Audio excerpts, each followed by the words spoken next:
I'm your host, Brandy Fleck, and this is Human Amplified. We're on a mission to revamp society by amplifying your humanity. This week on the show... my name is Mal Foster. Okay.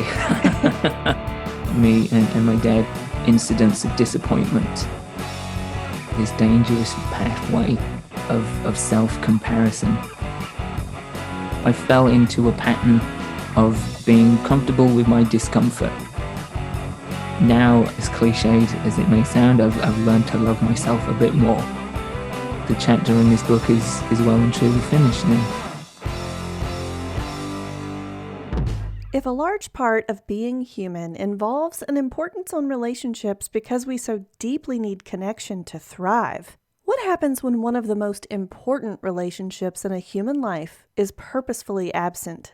In this episode, Mal Foster shows us the answer to this question by so eloquently and clearly connecting the dots in his own life and journey with abandonment. He shows us how the initial trauma event evolves and plays out in negative cycles, as well as how to turn those patterns around and love yourself. On the surface, this episode is about dealing with complex parental relationships and the far-reaching impact they have. But underneath, we really dig deep into what it looks like to choose self-destruction when your self-worth is tied to the love or lack of love you receive from a parent, especially when you equate love and caring with being present.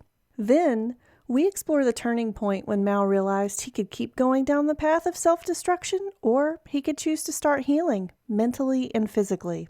So many times in our society, we consider things that come up, such as health issues or events that happen to us, for example, to all be disparate entities, ignoring how one stepping stone leads to another. Essentially, cause and effect. Because the bigger picture isn't always immediately clear as life unfolds in front of us. When we look back with hindsight, we can see how intertwined each event was and how each culminates into the present moment. Mal so generously presents his hindsight view to us so we can see a holistic experience, or in other words, the bigger picture of how cause and effect played out in his life. And not only does it become clear how Mal's life events fit together, but he even expresses how necessary each stepping stone was.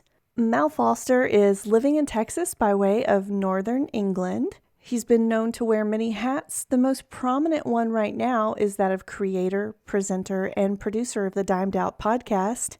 Part personal journal, part universal microscope, Dimed Out has become an audio journey of anthropology, an exploration of everything from self-growth and science to subcultures and curious life experiences. Outside of this, Mal is a self-described proverbial round peg to the world's square hole.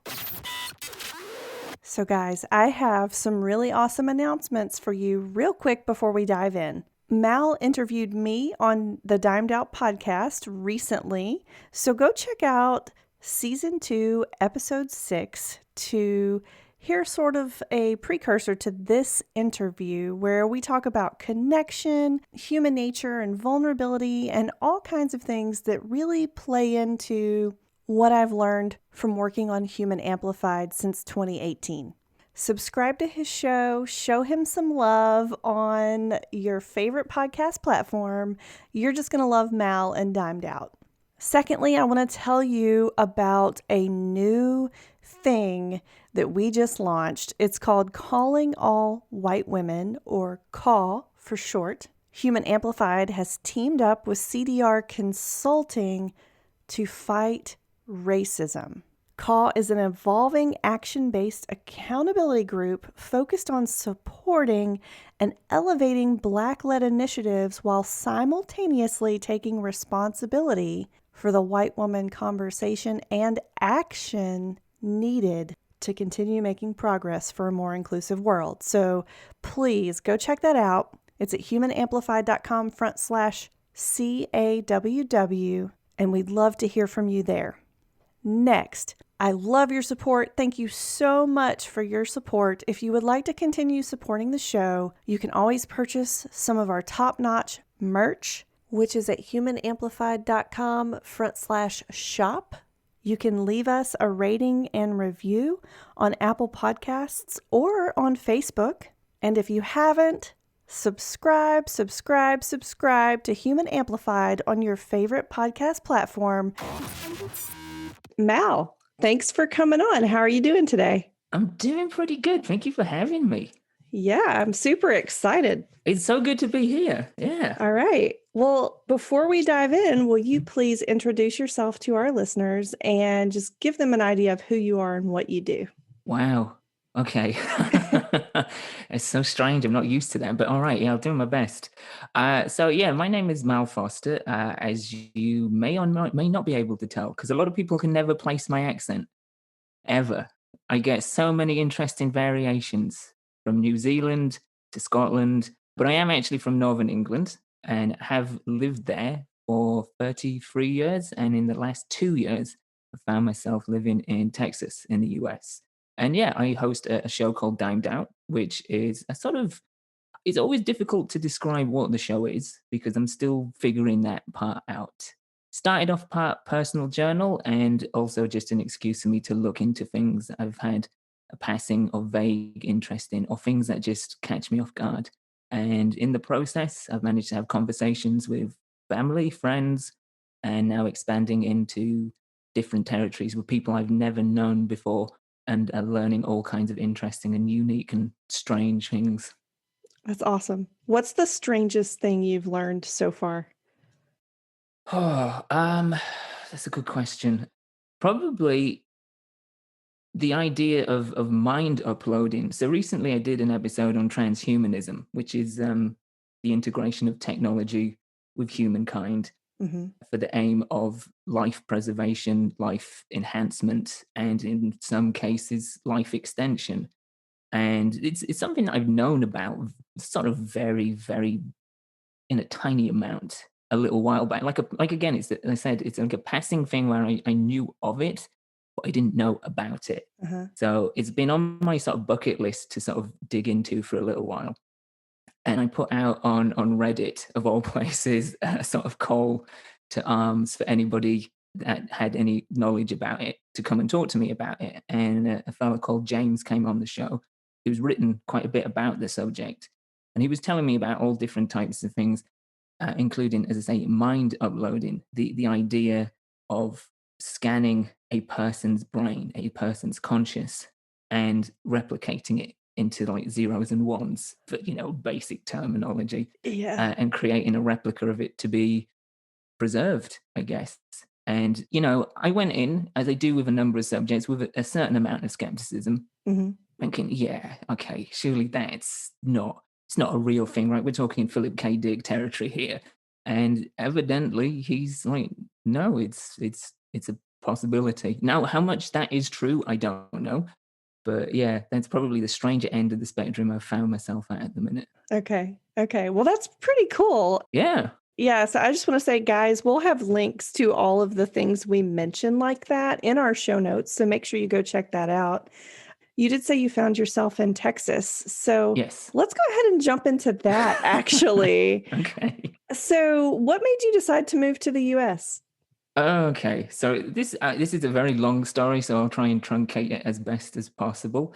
So, and we can dip into this to whatever extent you want to throughout the show. But long before 2015, I suffered a great deal of anxiety and depression, and found myself in very much a black hole throughout most of my 20s, and suffered really bad insomnia. And one of the things that eventually helped me get to sleep reasonably sound for a regular period of time was a thing that is now known on the internet as ASMR. Okay. It was at the time pretty much known as the whisper community on YouTube. And some people may be familiar with it. I think most people might have heard of it in passing because it has become a pretty big sort of subculture, especially online. Hmm. But basically, the core foundation of it was people making videos that were designed to help people to sleep, to relax. Okay. And as I said, it was initially called the Whisper Community because that's what it was. It was no video, it was just audio of people whispering about anything. Could be like stories that were in the public domain, could be uh, anything, poetry they'd written, could be just relaxation scripts. And so this began to help me to sleep and kind of just ease some of the issues that I was having, kind of help me feel a little bit calmer, more serene. Mhm. And because it was working, because I got a great benefit from it, I wanted to kind of dive into it because I would notice in the comments that other people seemed to be having similar problems and that there was somewhat of a community there. And, I wanted to kind of reach out and sort of, I guess, be a part of it, but also give back to it as well. So I started making videos myself.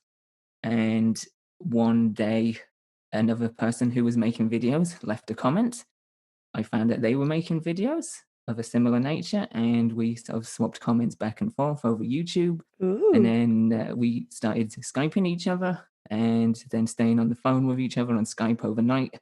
And then just, yeah, talking for the longest time. And we had a sort of period of no communication for a little bit. okay. And then in 2015, after basically radically altering my life, which we can get into in a little bit as well, Yeah.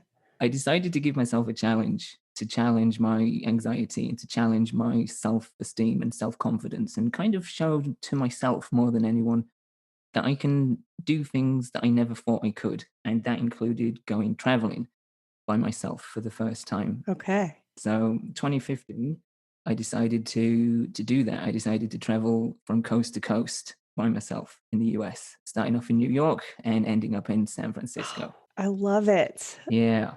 That in itself is a long story because I ended up having to cut it short for financial reasons. But yeah, it proved a lot to me. And it was also the time that I actually met the woman who is now my wife, Ooh, yay. who was leaving me the comments in the YouTube videos. I was passing through Texas. I was going to Austin, and I was like, this is very unprecedented, I guess. And we may not have this opportunity again, but if you want to, I'm going to be in Austin on these dates. Do you want to meet finally? Mhm. And so we did. And then from there, we began the long journey of getting me over here eventually, where I Wow. now reside. So, yeah, long story short, I met my wife on YouTube, which is always fun to tell security at airports when they ask you why you're here. Yeah, that's awesome, though. Gosh, I have so many questions, and I know we Yeah. have limited time, but let me just ask, what made you decide to move here instead of your wife going there to the UK? So essentially, my wife has more immediate family here. My immediate family is very little. We do have blood relatives that we are in contact with, but for me, my immediate family is pretty much my mum Okay. that we see and speak to and engage frequently. Whereas my wife has a lot more, and at the time, she was just starting a career. She literally just started it the year that I asked her to marry me.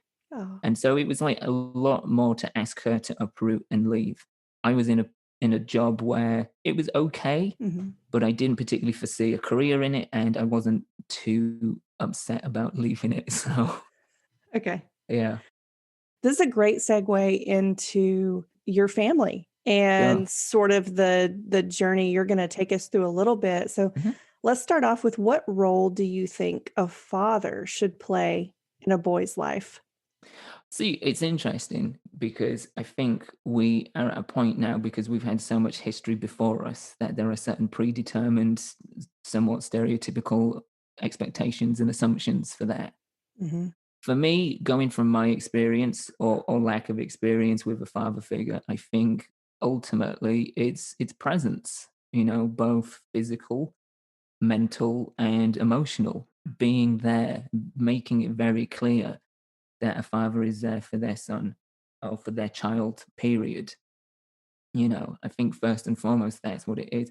And, as I said, there's been sort of predetermined set markers and expectations and attributes that I think society has come to expect that a father needs to teach a son how to be strong and firm and sort of have a certain control over particular emotions, and then you kind of get into other sort of gender stereotyped aspects. But honestly, I don't see that as being an integral part. If that's a part of the father's persona and that's what they're wanting to kind of share with their child, then yeah, absolutely, to Mhm. an extent, because that's them being themselves and opening who they are to their child.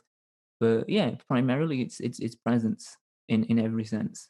That's an awesome answer that I honestly did not expect, even though now that you say it, it seems Hmm. so like, well, yeah, you need them there in all those Yeah, ways. So you did hit on the gender stereotypes a little bit yeah. and how things are predetermined since we have so much history before us, which is a good point. But do you think that the role of a father is different in a daughter's life versus a son's life? Yeah, and I think to kind of borrow a little bit from a previous answer, yeah, I think based on previous history and expectations, there's more of a protector role. I think it's become assumed, wrongly, in my opinion, that a father needs to protect his daughter more than he does his son, because there's that sort of pre-built expectation that a male child is more capable of protecting themselves, looking after themselves, etc. Yeah. Again, it doesn't really fall into certain column A, column B expectations or attributes to me. It does all stem around presence. And that's probably primarily because of, as I said, my experience or lack of experience. But yeah, presence in every way, physical, emotional, mental, and just listening primarily. Mhm. It's one thing to impart things by talking to people. That's an amazing tool that as humans we have, and that we can do for other people by imparting our own experience, our background, our history. But listening is just as key, I think, in any parental child role as talking and leading. Mhm. Okay.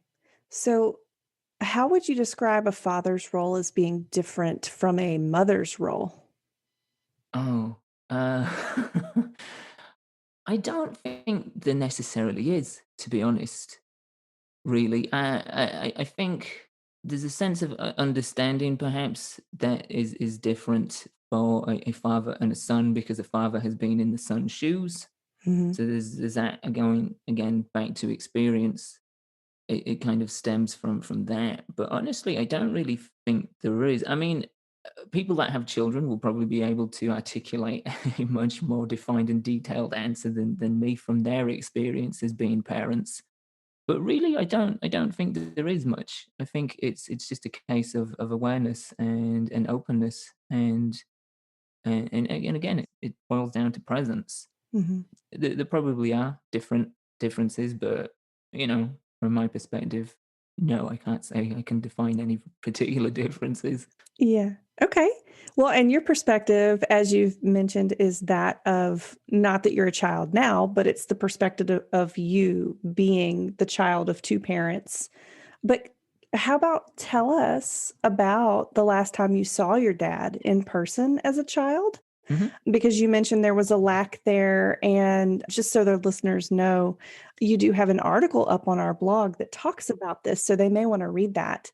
But do any particular vivid details stand out from that moment? The sad thing is, Brandy, like, the most vivid and detailed memory that I actually have of my father now is of that last image, of that last moment that we had. A lot of my memory of him is fading. My wife recently asked me, "Do you remember what he looked like?" And I was like, "I have the equivalent of like a pencil outline of him, as it were." Oh, wow. Yeah. If I were asked to give like a police sketch type report, I honestly don't think I could at this point. But my last image of him is the longest lasting one. It's the strongest one I have, and it was the culmination of numerous repeated incidents of disappointment, of telling me, "Oh, I'll be here next week. We'll do this next week. I'll be here for your birthday at half term, which is when schools break up in England. We'll do this." And most of the time, those were empty promises. Most of the times, those things didn't happen, and I would wait and I would wait and I would waste a whole day waiting, hoping that it would get to a point where, you'd get past the threshold and he would actually turn up despite it being 6 o'clock, 7 o'clock at night. You think, okay, well, he's coming. It's just something's happened. And so it was like a long string of incidents like that. And just trying to compensate. And something that's really kind of formed, I think, my persona And my sort of detachment from materialism and material goods is that from an early age, my father would try and compensate his lack of presence with physical presents, as it were, gifts, items, things Yeah. that he would buy me and think, oh, it's okay, I haven't seen him for 6 weeks, but he'll love this. And it's like, no, no, I wouldn't. I would much rather have had the 6 weeks, or at least one of those 6 weeks that you said you were going to come. So yeah, my long lasting, strongest memory is the last memory I have of him, which was on one such occasion after missing God knows how many promised visits. He turned up outside of my school. I must have been about 8 or 9, give or take. And he was waiting outside in his car and again tried to give me something to be like, oh, hey, here's something to smooth the gap, paper the crack. Here's a gift. Let's arrange to do something on Saturday. And because I'd been away for a little bit longer than I usually was, my school was located at the end of my street where I lived. So my mum came out to see, oh, where's Malcolm? He should be home by now. And she saw me talking to my dad and furious that this was happening again for the umpteenth time, it created an argument, a very sort of public argument in the street, a lot of shouting. And my mum basically told him to leave. And he did without question, without argument. And the last vivid sort of reel, as it were, in my head of that particular portion of my life is me running home, crying, and seeing him just drive off, angry, obviously, because he's been in an argument, but showing no sort of resolve to be like, no, I mean it. We can sort this out. We can do something. Yeah. So yeah, just like a sort of cluster of emotions of anger, of genuine heartbreak from my perspective, and just a sort of nonchalant aspect of okay, well, I guess that's me done now. As he drove off. Okay. Do you have any pictures of him? No, and this is the thing. I don't have any pictures of him. My mum doesn't because she was never really in a genuine relationship with my mum. He basically hoodwinked my mum and a bunch of other women, apparently. He was married, but he kind of omitted that fact from anybody he started a new relationship with. Okay. So they never really had a conventional relationship, as it were. And I can't find anything about him on the internet. So when it came to filling in my visa to come over here, they obviously ask you every question imaginable, and that includes a section on your parents to do background checks and what have you. Mhm. And there was a section about my dad, about his birthday, his death day, if he had one, his address, if he was still living. I was like, well, I don't have to fill most of this in, but I have to fill in his name and his birthday and his date of death, which I didn't know. So I had to go visit his grave for the first time and get it because I couldn't find anything about him on the internet, Yeah. which is it's frustrating in a way because I don't necessarily so much want to know about him. But as I'm getting a little bit older, I am going through that stage I think a lot of people do where they are more curious about the side of their family history that they don't know. Yeah. So I have like a whole side of my family tree which I really don't know anything about and don't seem to be able to find anything. Okay. Do you know if you have brothers and sisters out there? Yeah, I have about 6 half brothers or sisters, I think, maybe more. There's certainly 3 or 4 that I know for sure Okay. from his immediate family, but as I say, there was a few more of us out there. And you haven't met them or you have? No, no, I haven't. And as far as I know, I'm the youngest. So Okay. yeah, it's crossed my mind at times. When I was younger and I was kind of processing a lot of that stuff. A part of me really did want to try and track them down, but I kind of came to the conclusion that they most likely didn't want to meet me, and understandably for certain reasons from his immediate family, they may not want that. But yeah, no, I've never met them, which is a peculiar feeling. It's something I don't really think about too much until I actually start talking about it, and then it's like that realization comes to the surface again. I was like, yeah, yeah, I do actually have brothers and sisters somewhere. Yeah. Yeah. It's interesting. I met my dad for the first time when I was 18, and I had so I have, like, 6 or 7 half siblings on Hmm. both sides of my family too, so I'm, like, completely relating to what you're saying, and Yeah. I have met mine though, which Uh-huh. is interesting, but we have different types of relationships, I was going to ask, yeah, yeah, than you would have with siblings you grew up with. But right. yeah, so it's interesting. But in your situation, I guess you were saying they might not want to meet you because it was an affair situation? Yeah, yeah, certainly with some of what would be considered the quote unquote legitimate children from his nuclear standard family, as it were. Yeah, I Yeah, think that may be something that they just don't want to associate themselves with. maybe. But it's not your fault. It's Oh not your no, of fault. course not. So, Of course not. yeah, yeah. Let's go on to what happened after that initial heartbreak. I know that you've gone through an evolution with your outlook Hmm. in life Sure. based on some key experiences. So, what happened? That first and foremost, that's a great way of putting it. I don't think I've ever framed it that way myself, but yes, I would say that's really sort of crystallized, I think, how life has been for a long stretch is an evolution of different phases and stages and circumstances for me. But yeah, so following that, weirdly enough, I was actually okay for the first number of years. And a big part of that is because I actually did have, despite having a sort of flim flam father presence who was there, not there in my life, I did actually have a really steady home base. So I lived with my mum and I lived with her mother, my grandma. And that was pretty much what I knew throughout my entire childhood and teenage years was that dynamic of having two women raise me essentially and shape my initial being and who instilled a lot of stuff in me that I feel like I probably wouldn't have got had I had my father's presence in my life. So it's a weird dichotomy in the sense that obviously as a younger person, as a child, I missed that. I wanted that. But as an adult, I've kind of reaped the benefits of him not being who I wanted him to be at the time because it gave both my mum and my grandma space to teach me things that he wouldn't have taught me, Mhm. to kind of help shape my outlook in ways that I don't think he ever could.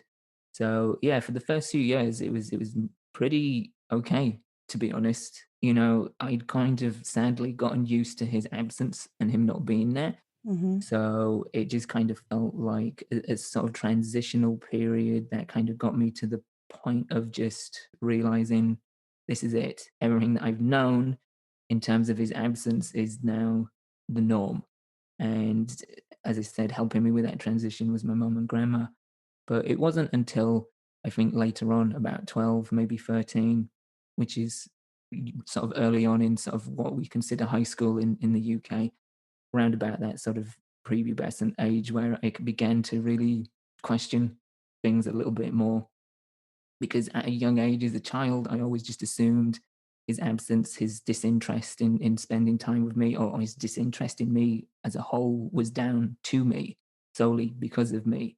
But it wasn't until, as I say, I got to that stage in life where I began to question things. I began to realize, okay, there's more dynamics in this than just me. There is, as we've touched upon, his regular family, his normal life, as it were. Mhm. And then that began to sort of push things outside of just thinking it was me. It was because of other people. And then that began to have me question the idea of him perhaps choosing other people over me, which, you know, at that age, you're not really that fully emotionally formed. Your emotional intelligence is still in its very early gestation period. So I didn't really have like the clarity or foresight to think, oh, cause it's not as cut and dry as he likes his real family more than he does me. Mhm. But at that stage, that's kind of what I was thinking and kind of what I was feeling. It felt more of a rejection. And in a weird way, it kind of added a deeper cut than it had when I was a child, because now you've got external factors. It's not just that there's something wrong with me, but there's something other people have that I don't. Gotcha. Yeah. That's really big. Yeah. So, okay. You mentioned anxiety a little bit earlier, and I'm guessing that might be related, but how did your outlook and that evolution manifest itself in your mental and physical health? Sure. Yeah, I think the anxiety did come down the line at some point. from that or as like a sort of side effect or byproduct of that for sure. It wasn't something that was immediate. Anxiety and depression is something that didn't really affect me until I was about 19 or 20, essentially.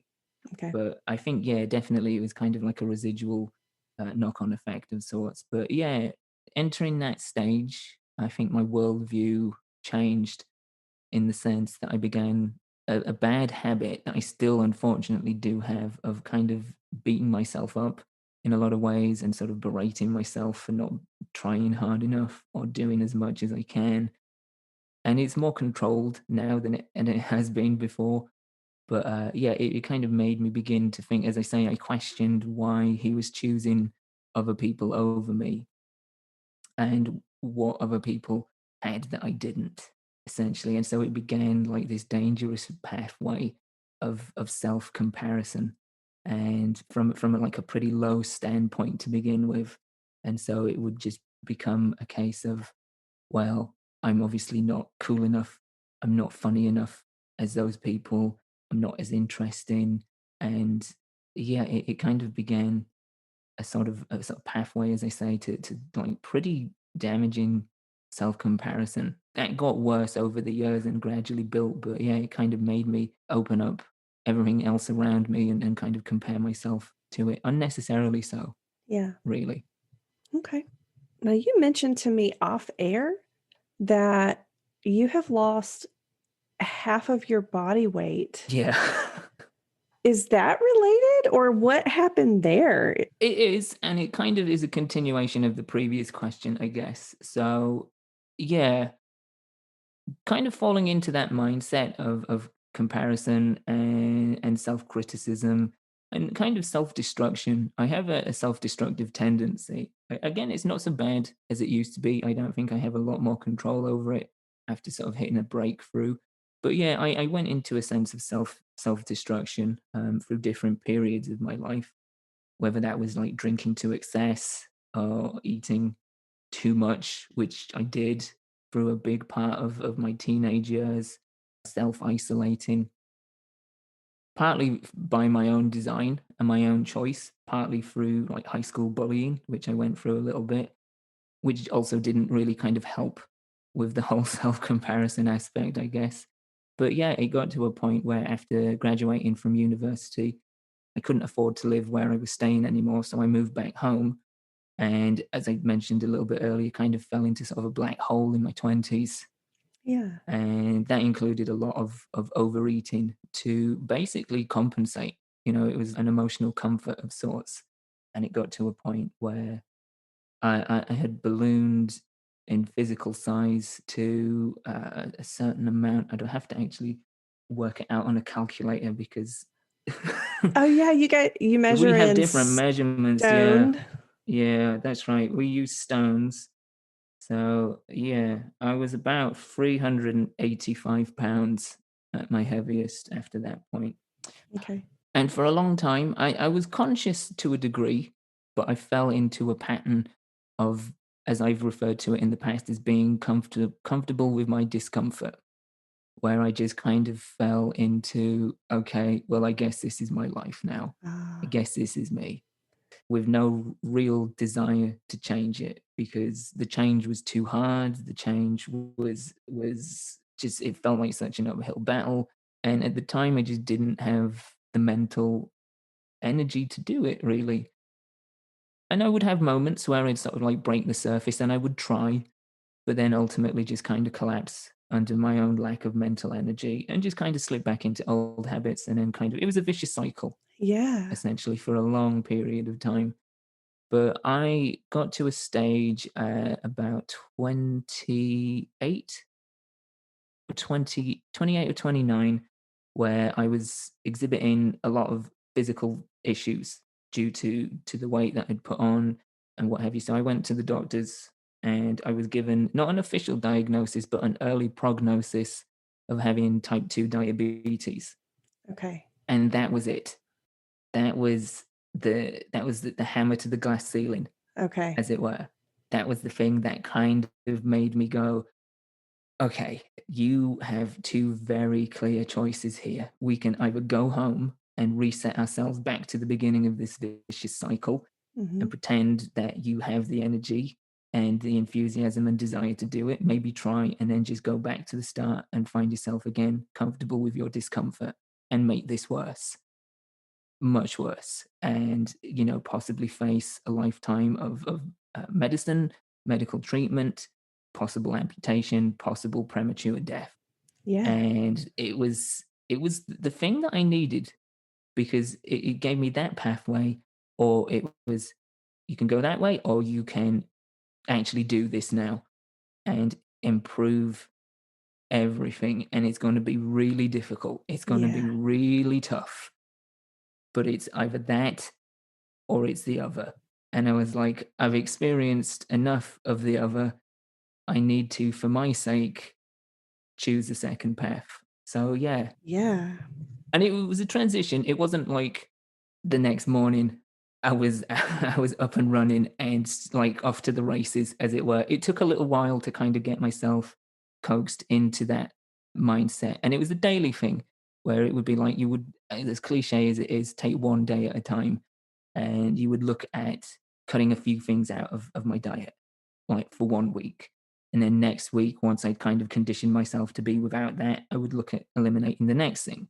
And then I would look at how I can start some light exercise. And it was that, it was taking it in small stages and setting myself small goals and targets that I was able to be like, okay, so the big picture, the long goal here, the long game is not as intimidating because I've made it past the first two or three gates Mhm. and I'm seeing a slight difference. I'm seeing a bit of progress, more than I have done before.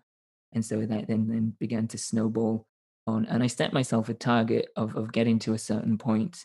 And then that's when the idea of going traveling coast to coast came into my mind, because I'd got to a certain point after a year where I'd lost like the bulk of it. Mhm. And I was like, okay, so it's a challenge for myself, but it's also a reward for myself, Yeah. because that was something that I had to really hardwire into my brain, was to be kind to myself and to reward myself with little things, because it wasn't just a case of an endurance trial.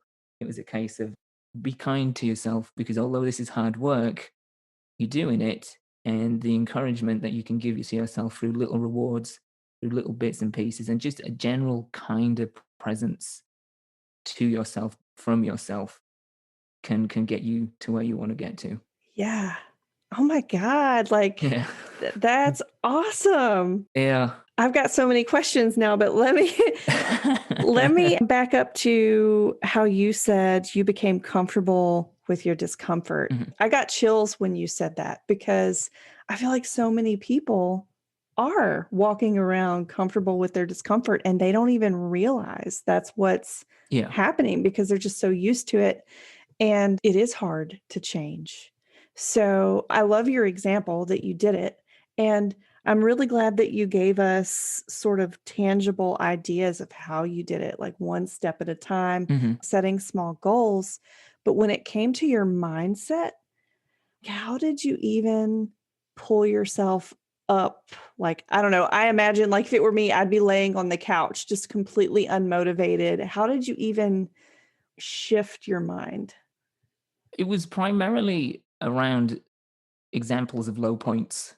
It was like looking back into my archive and looking at points where I've felt at my lowest, where I've been at my lowest, and reminding myself that I don't want to go back there, that it is an easy option, that, it's so easy to slide back into that sort of decline, which could lead me back to those places. Mhm.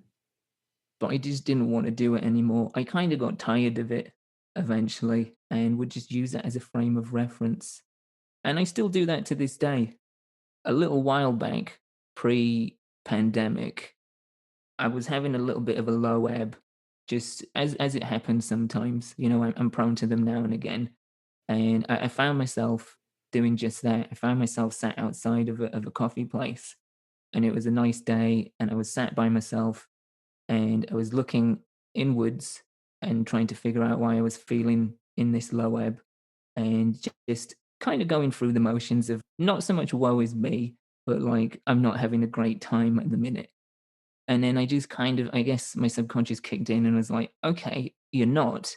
But look back 3 years ago, and there was a point where you didn't actively want to die, but you weren't too fussed if you weren't alive anymore.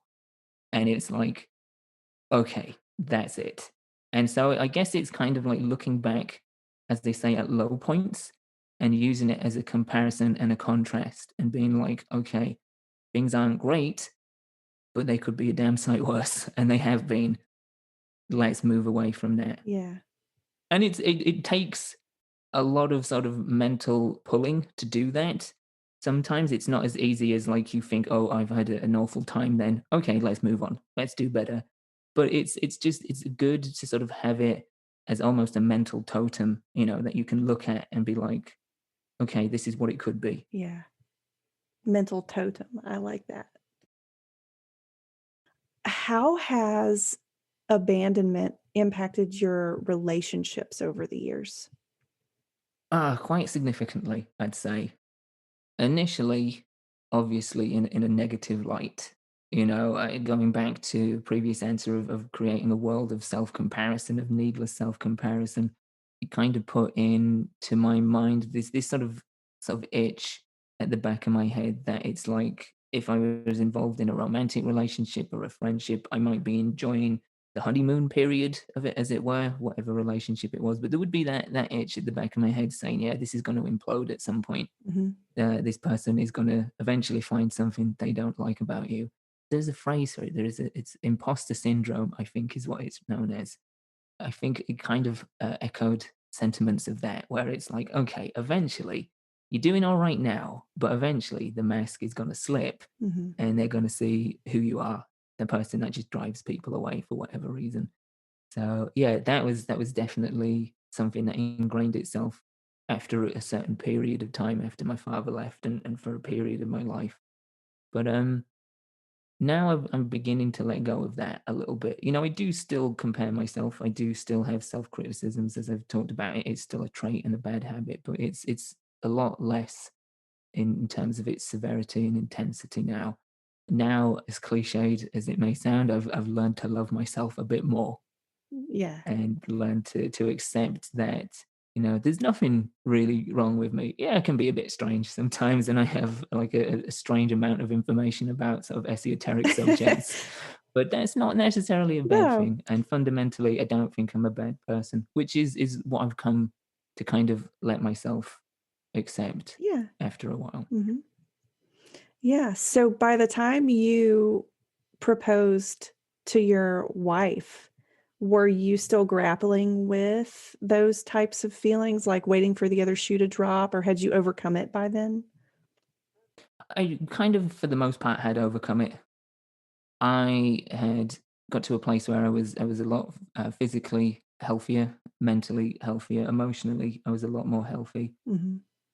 I'd been on my initial challenge of going traveling by myself. I'd done that. I'd even gone back the year after to finish off the bits that I was supposed to do in the first year, which again was also a rewarding thing because it was a case of, okay, you didn't get to finish the last stage of your journey, but you're going to save up throughout the year. You're going to take a couple of weeks, you're going to finish it, and that's it. You can say you've completed it, and you've also gone back and finished something that you said you would do, which I felt was just as important and rewarding to me as taking the trip initially, because it was showing that I can actually commit to something that I'm allowing myself to happen for myself. Mhm. So yeah, by the time it came around to proposing, yeah, I was in a lot better place. I kind of had reached, I want to say, the peak of my evolution, because I'd like to think that's still some distance off, but I was definitely over the threshold, as it were, and into a sort of better view of myself in the world. Good. Was there ever a part of you that wondered if you would have the same tendencies, like negative tendencies that maybe your father had in relationships because you have those genes, you know? Maybe not so much in relationships, because I think there's a number of things, and this is something that I've come to learn in later life, is the sort of positives, the sort of gifts that my father's absence gave me, which I just didn't see at the time. as I said before, like in terms of emotional intelligence. As a child, I wasn't there as you would expect from someone of that age. But as at this point, yeah, I can look back now and look at the things that his absence has given me. But in terms of relationships, no, because some of the gifts that he's given me is the foresight and the ability to look at what was missing. I think it's really kind of reinforced the idea, as we talked about before, like a father's role is presence, because I didn't have Hmm. that. And so, in a weird way, he gave me a how not to guide Yeah. in many aspects. And the same applies in terms of relationships, from the things I know of him, the things that he's done, the way he's behaved. That stemmed early on. That's something that didn't come later. That's something that came early on. And just seeing not only the toll that his presence and lack of presence had on me, but on my mum as well, and things that I'd learned. It kind of gave me an imprint of how not to be in relationships with people. But I still do, and I have in the past worried that I do have genetic tendencies from him. As I say, not so much focused and particularly centered on relationships, but just in general traits of his. I don't think I do exhibit them, but it's always there. Again, it's kind of like the scratch at the back of your head. It's like, yeah, I think maybe there's a possibility I may have his temper or his lack of caring for certain things. Yeah. So yeah, that's something that has prominently sort of echoed. But at least you can be sort of self-aware and pay attention for those things, I guess? Yeah, exactly. I think that's definitely something that I have been is self-aware. Like I'm aware and I'm conscious of the things that I want to avoid, even if they are just genetically, biologically ingrained in me. Mhm. I'm aware of what they are and how I don't want them to manifest. Yeah. That's an interesting thing about being human is that we oftentimes have the choice to sort of decide how things manifest in that way. Mhm. Sometimes we don't, but a lot of times we do. Yeah. Can you tell us about the time that you did go to your dad's grave? You said you had to go to get the information to come to the US. What did you see and what did you feel in that moment? Yeah, it was a strange one. It was a very strange day because, as I say, I had to fill out that form for the visa, and we looked online, tried looking for an obituary, tried looking for any social media posts that perhaps people, not necessarily him, but other people maybe in his family had put. Anything really. We scoured the internet looking for the information just so it was there and that we could just fill in the form as quickly as possible, really. But it came to no avail. Couldn't find anything. Found what we thought was an obit, but it was for like a local paper and there was no dates mentioned in it. So it was like a small passage which we weren't entirely sure if it was actually him or not, Okay. which was strange. Sitting there looking at a computer screen going, "Is that my dad? I'm not entirely sure." So we had to do the only thing that we had left, which was go to the cemetery that he was buried in, because he lived in a small town, and so it was a given that he would be buried there. Okay. Because at the time, we knew that he was still living there when he died. So it made logical sense that that's where he would be buried. So yeah, for the first time in my life, I went to that cemetery for the first time in my life, but specifically to find his grave and his headstone. And yeah, it was strange because on the way there, I was not so much feeling a mix of emotions, but beginning to question what emotions am I actually going to feel once I step out of the car and I find the headstone. And the strange thing about it was that I felt nothing. And that sounds kind of cold and callous, I guess, to some people maybe, but it's a relief in a weird way, and it was a relief because for a long time I was mad at that man. I was really mad at him and upset as a child, and I felt like I went through all my emotions at that point, and at that stage, I'd kind of let go and not really being conscious about it until truly that moment when I was stood there and where most people who are visiting the grave of a relative or somebody they know, somebody they are connected to in some way, Hmm. would feel the typical feelings of grief, of sadness, or maybe even just, I don't know, some strange sense of joy at remembering who they were and what part they played in their life. But yeah, I stood there. I just kind of felt nothing, but not in a nihilistic way. As I say, it was kind of like a relief. It's kind of like, okay, I feel like the chapter in this book is well and truly finished now. Yeah. So closure, I guess. Yeah. Huh. Yeah, closure without realizing that I needed it, if that makes sense. Yeah. Like it was never consciously, it was for a long time, but as I say, after a while, it just kind of faded out. And so I guess it wasn't until I arrived at that point that I was like, yeah, okay, this is actually good. Yeah. And I just realized we made a pretty big jump from talking about your dad being alive in the beginning to Mhm. now we're talking Yeah. about standing at his headstone. Can you tell our listeners what happened in between there? Yeah, sure. So the last memory we touched upon about me and my dad is about age 8 or 9. And that was it. That was the last time I saw him. I never had any contact with him. He never reached out to me. Never heard anything from anybody about him. He was basically just gone. He was like a specter. Just like I knew he was out there somewhere, Yeah. but I just didn't know where. I didn't know what he was doing. And as it sort of touched upon, went through a sort of cycle of emotions, being incredibly upset and heartbroken, kind of contemplating why he had been an absence in my life, to being angry at realizing what he'd done, at learning about the other dynamics and external factors for why he wasn't there, to a point where I got to about the age of 20, and my mum got a phone call from a distant family friend, somebody that knew both my mum and my dad.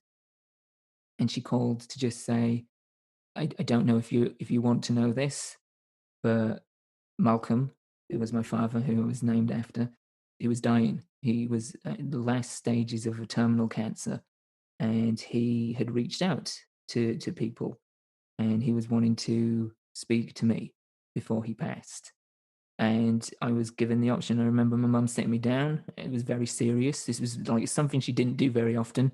So, like, just say, sit down for a minute. So I was like, oh, okay, what's happening? And I thought it was something to do with her at first. But then she explained what had happened. She'd received the phone call and she told me about the situation. And she was like, your dad hasn't got long left and he wants to know if you'd like to see him before he passes. And instantly I said no. And I've kind of gone back and forth over the years. Initially, not so much now, because I think, as I said, I reached a point of closure and that part of my life is done. Hmm. But yeah, there was a part of me which did question it, my decision. But I said no, based on instinct. At this point, I was still in the midst of being angry at him as a background emotion. It wasn't so much pressing at the forefront of my brain, but just any mention of him, any conversation that may have led to him stirred up angry emotions. And so instinctively I said no. And I stuck to that. And I didn't go and see him. And then he obviously passed and he was buried. And that was it. I just as easily as he let go of me, I let go of him in that moment until obviously I had to go and see his grave. And that's when I feel like I truly let go. But Yeah. yeah. Okay. But as I say, I contemplated whether or not I made the right decision. That kind of preyed on my mind for a little bit Yeah. for the years following. It made me wonder if that would give me any sense of closure. And I've kind of gone back and forth over the years, but I think I've settled on the fact that I ultimately made the right decision for me. Hmm. It could have brought me the closure that I needed earlier and made things easier in my life. It could have been something that helped me swerve falling into that black hole I talked about.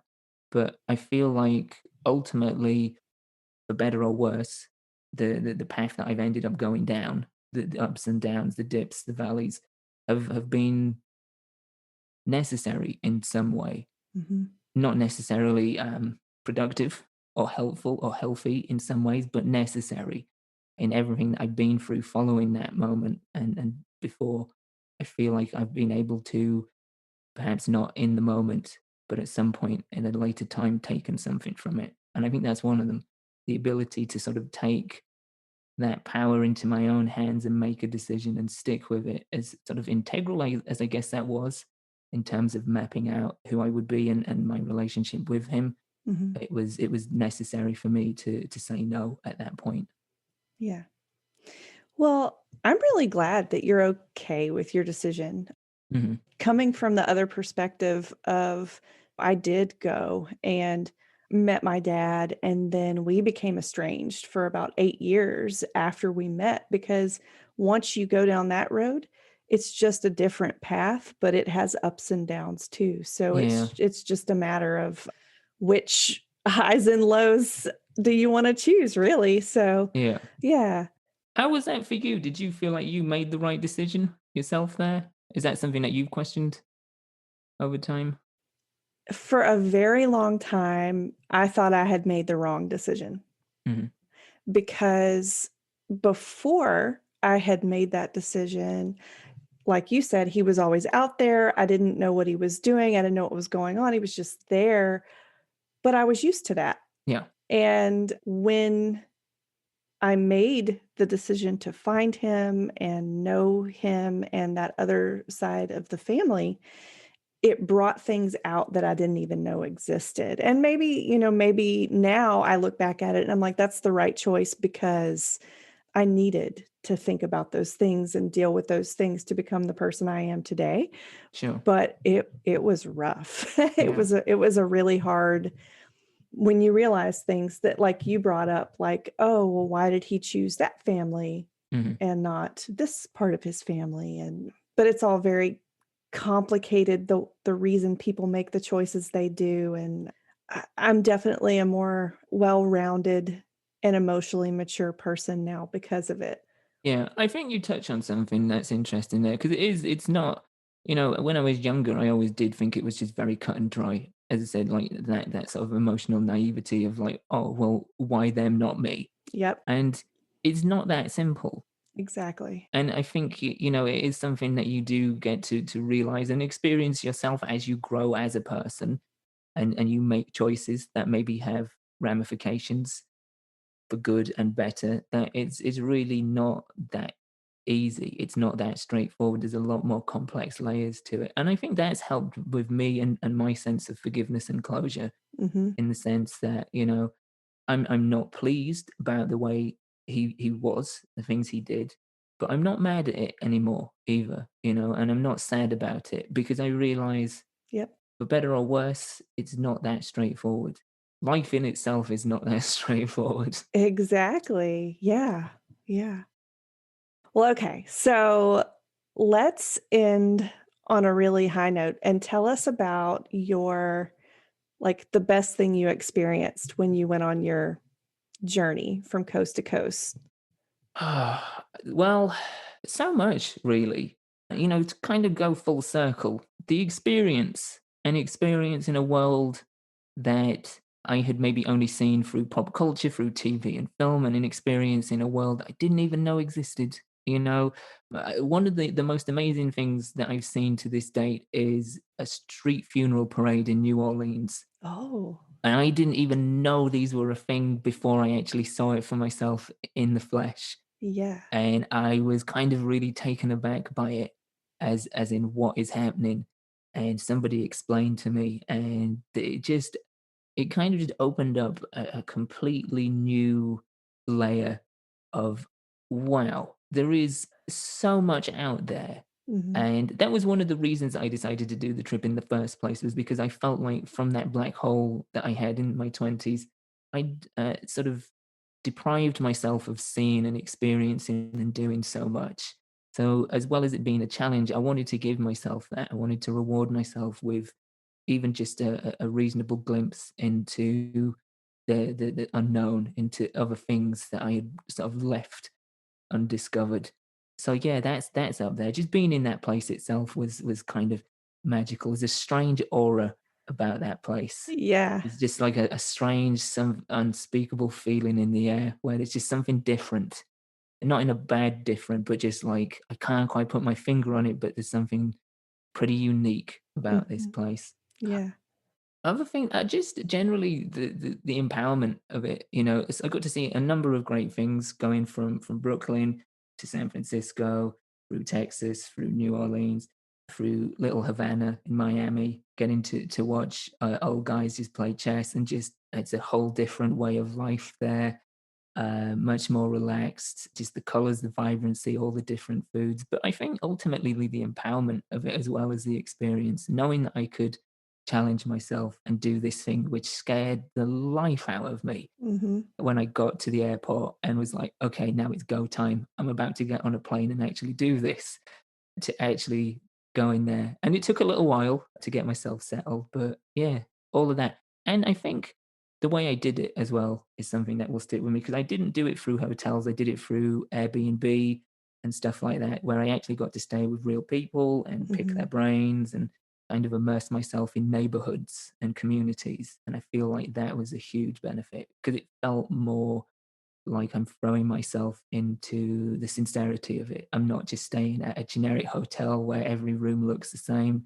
Right. I'm staying in someone's guest room that they've decorated, and they would give me little maps for local hotspots and places I should check out. And so, yeah, doing it that way was definitely something that I'd take away, and would recommend anyone that when it's safe to be traveling again, definitely do if you haven't done before. Yeah, absolutely. Being immersed with the locals is just awesome. Yeah, it takes it to a different level. So now, how can people find you if they want to hear more of your awesome story and your explorations into life in our world? Where can they find you and Dimed Out? A sort of prerequisite, I guess, is I actually started doing Dimed Out on the back of another podcast I used to do, which actually started based on my trip. Oh, So I started doing a podcast called Ramble On, in which it started off life as a sort of travel log, a travel journey, where some of the initial episodes were done at home, in preparation beforehand, and then some of the episodes in the early stage were different places that I went to. okay. So there's field recordings and there's stuff about my journey. So if people want to dive into that, there is that availability there. Awesome. You can hear all the interesting things that I did and saw at a larger extent there. But that started, and then it ended as I was about to move here to the US back in January 2019. And I decided to stop it there because that in itself was closing the chapter on a particular part of my life. And I was like, okay, I've done this, I've done 50 episodes of this. I feel like I'm done Hmm. and put this away now. But then earlier this year, I kind of just got the itch to do it again and to talk to people that I knew, and to record a personal journal. So I created Dimed Out off the back of Ramble On. But you can find Dimed Out at dimed-out.com is our main website. You can find me on Twitter or Instagram at I am Mal Foster, and you will see plenty of links and just random bits and pieces for the show there. You can also find us wherever you get podcasts. That should probably be the first thing I tell people. And again, guys, all that'll be in the show notes. Mal, thanks so much for coming on the show. It has been an absolute pleasure having you here. I've really enjoyed our conversation and your awesome story. Thank you for having me. I've been looking forward to this for a while, and it did not disappoint in the slightest. Subscribe on your favorite podcast platform and learn more at humanamplified.com.